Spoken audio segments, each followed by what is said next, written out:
আসসালামু আলাইকুম। দূরের কাছে সবাইকে মাহফুজা কিচেন বিডিতে ওয়েলকাম। শালগম দিয়ে মুরগির মাংসের ঝোল করব।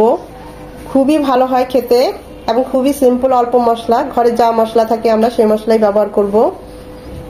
তো চলুন কথা না বাড়িয়ে আমরা মূল ভিডিওতে চলে যাই।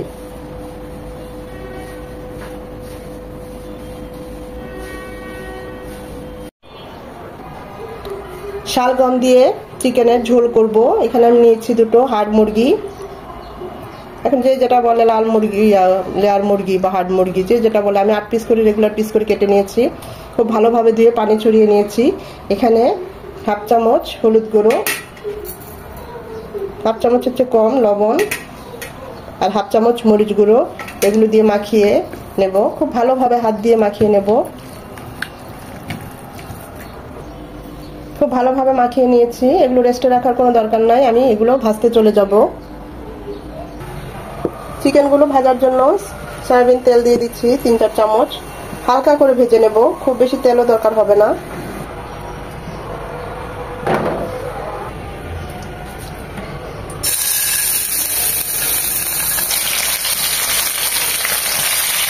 একই টুকি 1 মিনিট করে 2 মিনিট ভেজে নেব।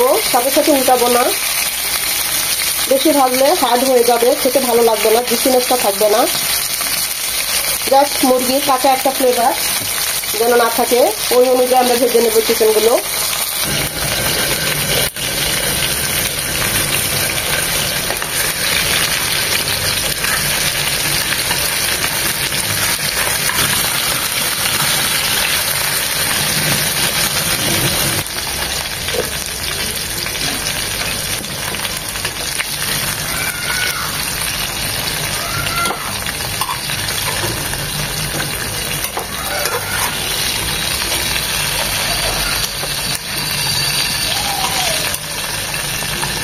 কালার চেঞ্জ হয়েছে, দেখতেই পাচ্ছেন। আমি কিন্তু খুব বেশি এটাকে ফ্রাই করি নাই, জাস্ট 1 মিনিট করে ভেজেছি। এভাবে আমি বাকি চিকেনগুলো ভেজে নেব।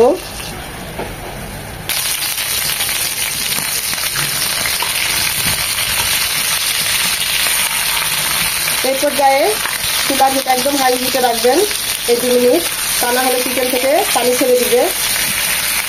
ওই পাশটাও 1 মিনিট হয়ে গেলে আমরা এগুলো নামিয়ে নেব। প্রচুর ছিটে আসে, চাইলে আপনারা ঢাকনা ইউজ করতে পারেন। শালগম দিয়ে চিকেন রান্না করবো, তাই শালগমগুলো এভাবে কিউব করে কেটে নিয়েছি, ভালোভাবে ধুয়ে নিয়েছি। 2টো টমেটো নিয়েছি, কাঁচামরিচ তো লাগবেই। তা আপনারা চাইলে শালগমটা ভাপিয়ে নিতে পারেন। এখন তো একদম কচি, দেখুন একদম কচি, তাই এটা আমি ভাপিয়ে নিলাম না। শালগমটা মূলত ভাপিয়ে নিলে ভালো হয়। তা আমি যে তেলটা আছে চিকেনটা ফ্রাই করে, সেই তেলে শালগমটা হালকা করে 1 মিনিট ভেজে নেব। এটা অপশনাল, আপনারা চাইলে নাও ভাজতে পারেন, ডাইরেক্ট কষিয়ে শালগমটা মুরগিতে দিয়ে দিতে পারেন। আমি জাস্ট তেলটার সাথে 1 মিনিট সেটা একটু ভেজে নেব। খুব ভালো ফ্লেভারও আসে, খেতেও খুব ভালো হয় এভাবে সবজিটা। আলু যদি আমরা আলু দেই, আলুটা একটু ভেজে নিলে। ফুলকপি, শালগম এগুলো যদি শক্ত হয়ে যায় তখন একটু হালকা ভাপ দিয়ে নিতে হয়। কচি অবস্থায় একদম এভাবেই রান্না করলে ভালো হয়, কষিয়ে বা এভাবে একটু হালকা ভাজা দিয়ে। তো আমরা এটা এখন নামিয়ে নেব। চিকেন শালগম ভেজে যে তেলটা ছিল অবশিষ্ট, আমি সেটাই দিচ্ছি। সাথে আর একটু তেল অ্যাড করব, আরো 2 চামচ সয়াবিন তেল দিচ্ছি। তেলটা গরম হয়ে এসেছে, দিয়ে দিচ্ছি কিছু গোটা মশলা। 2টো তেজপাতা মাঝখানে কেটে দিয়েছি, 2টো দারচিনি, 4-5টা লবঙ্গ, 2টো এলাচ, 7-8টা গোলমরিচ। এটা 20-30 সেকেন্ড হবে, খুব সুন্দর একটা অ্যারোমা আসবে। দিয়ে দিব হাফ কাপ পেঁয়াজ কুচি, পেঁয়াজটা নরম হবে।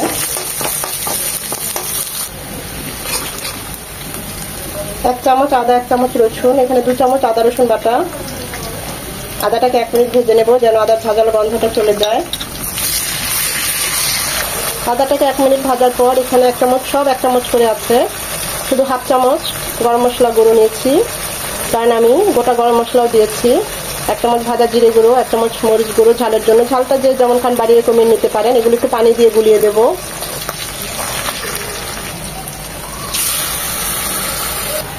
খুব ভালোভাবে মশলাগুলো কষিয়ে নেব। জায়ফল দিয়েছি একসাথে এরকম গুঁড়িয়ে নিয়েছি, সেটা দিয়ে দিচ্ছি 1 চামচ। এখানে জায়ফল 4 ভাগের 1 ভাগ আর জয়ত্রী 3-4 পিস একসাথে এরকম শুকনো করে ব্লেন্ড করে নিয়েছি। মশলাটা খুব ভালোভাবে কষাতে হবে, কারণ মশলাটা কষানোর মধ্যেই কিন্তু আমাদের যে তরকারি আমরা রান্না করি, যে মাছ মাংস যাই করি, সেটার টেস্ট লুকিয়ে আছে। তাই এটাকে খুব ভালোভাবে কষিয়ে নিতে হবে। মশলাটা কষানো হয়ে গিয়েছে, দেখতেই পাচ্ছেন। এখন আমরা যে চিকেনগুলো ভেজে নিয়েছি সেটা দিয়ে দিচ্ছি।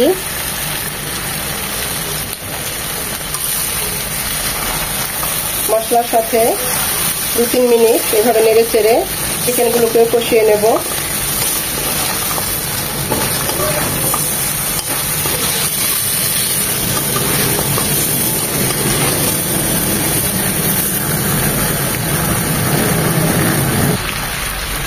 তিন থেকে 4 মিনিট চিকেনটা কষিয়ে নেব।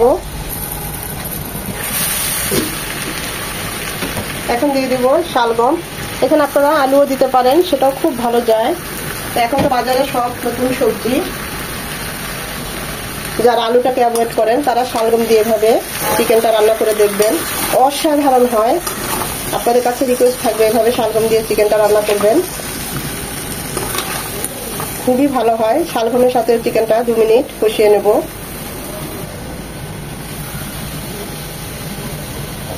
চিকেনটা শালগমের সাথে কষিয়ে নেওয়ার পর এখানে দিয়ে দিব 2 কাপ ফুটানো গরম পানি। যেহেতু আমার হাড় মুরগি, তাই আমি এখানে 2 কাপ পানি দিচ্ছি। কারণ চিকেনগুলো সিদ্ধ হতে হবে।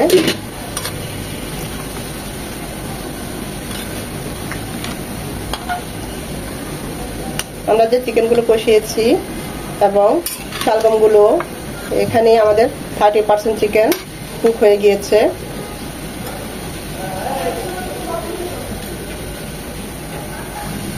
দুটো টমেটো এরকম 4 টুকরো করে নিয়েছি, সেটা দিয়ে দিচ্ছি।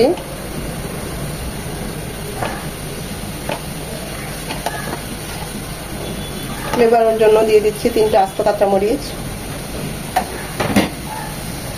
চিকেনগুলো ভাজার সময় লবণ দিয়েছি, তাই লবণটা বুঝে দিতে হবে। দিয়ে দিচ্ছি লবণ স্বাদ মতো, লাগলে আবার দেব। এখন এটা রান্না হবে মিনিমাম 15 থেকে 20 মিনিট। প্রায় 10 মিনিট পর আমি অবশ্য নেড়ে দিয়েছি। আমার কাছে মনে হয়েছে লবণ লাগবে, তাই আমি আরো 1/2 চামচ লবণ দিলাম। এটা একটু ঝোলঝোলি রাখবো, আর একটু হবে। মাশাআল্লাহ, খুব সুন্দর একটা ফ্লেভার চলে এসেছে। দেখতেই পাচ্ছেন কতটা লোভনীয় হয়েছে। চিকেনগুলো একদম সেদ্ধ হয়ে গিয়েছে, শালগমগুলো সেদ্ধ হয়ে গিয়েছে।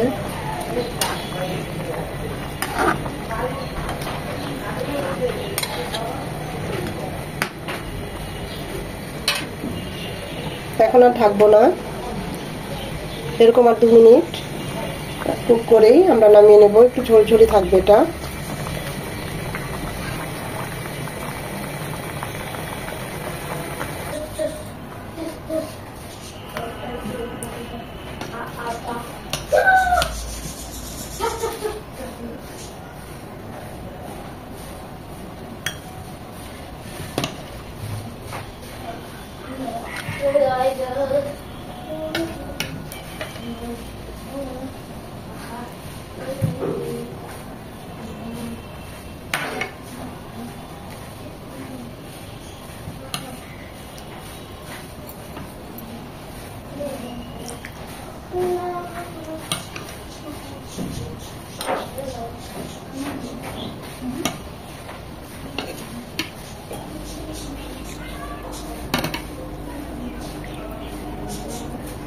অসাধারণ হয়েছে। এভাবে একবার হলেও চিকেন রান্না করবেন, খুবই ভালো হয়। এখানে আপনারা আলু দিতে পারেন ঠিক একই রেসিপিতে, খুবই ভালো হয়েছে। রিকোয়েস্ট থাকবে একবার হলেও ট্রাই করবেন, আর যদি ট্রাই করেন কমেন্ট করে জানাবেন কেমন হয়েছে। ভিডিওটা দেখে যদি একটু ভালো লেগে থাকে অবশ্যই একটা লাইক দিবেন।